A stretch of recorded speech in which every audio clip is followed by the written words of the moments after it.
नमस्कार, मी सचिन आव्हाड LS मराठीमध्ये तुम्हा सर्वांचं स्वागत करतो।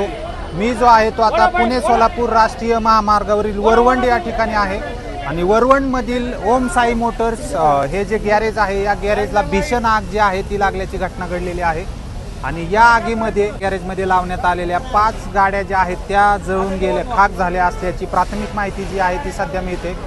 या ठिकाणी सध्या अग्निशामक दलाच्या 2 गाड्या दाखल झाल्या असून अग्निशामक दलाचे जवान जे आहेत ते सध्या या ठिकाणी आग विझवत असल्याचं चित्र जे आहे ते दिसतंय। आपण जर पाहिलं तर आता या परिसरामध्ये ही आग लागल्याची बातमी जी आहे ती सर्वत्र पसरली आणि यानंतर मोठ्या संख्येने वरवंड आणि परिसरातील ग्रामस्थ जे आहेत ते या आगीच्या ठिकाणी सध्या दाखल झाल्याचं चित्र जे आहे ते दिसतंय आणि सध्या या ठिकाणी अग्निशामक दलाच्या जवानांकडून आग विझवण्यासाठी मोठ्या प्रमाणावरती प्रयत्न जे आहेत ते गेले 1 तासापासून केले जात आहेत। आपण पाठीमागील दृश्य पाहू शकता।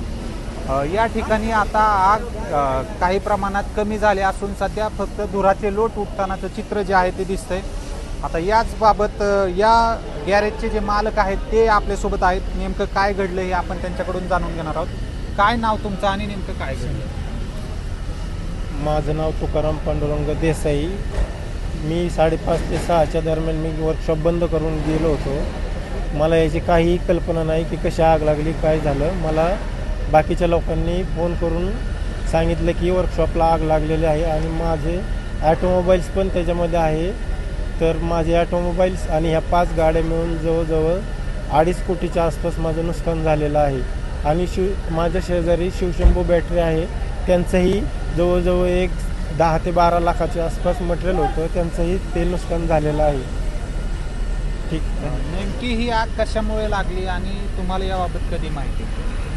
ही आग लागल्याच्या नंतर मला अर्ध्या ते पाऊण तासांनी माहीत पडलं, पण मला काहीही कल्पना नाही आग कशी लागली, कशामुळे लागली, काहीच मला आयडिया नाही त्याची। मला लोकांनी फोन केल्याच्या नंतर समजलं की तुझ्या वर्कशॉपला आग लागलेली आहे, लवकर इथे ये। मी ज्यावेळेस इथं दाखल झालो त्यावेळेस पूर्ण आगीचे लोटचे लोट चाललेले होते। आगीमध्ये किती वाहनांचं नुकसान झालंय आणि काय काय होतं नेमकं स्वरूप? आगीमध्ये 5 4 व्हीलर गाड्यांचं नुकसान झालेलं आहे आणि पूर्ण ॲटोमोबाईल्स जळून खाक झालेला आहे। या आगीमध्ये प्रचंड मोठं आर्थिक नुकसान जे आहे ते झालं असल्याची माहिती जी आहे ती देसाई यांनी आपल्याशी बोलताना दिलेली आहे। LS मराठीसाठी रिपोर्टर सचिन आव्हाड, दौंड।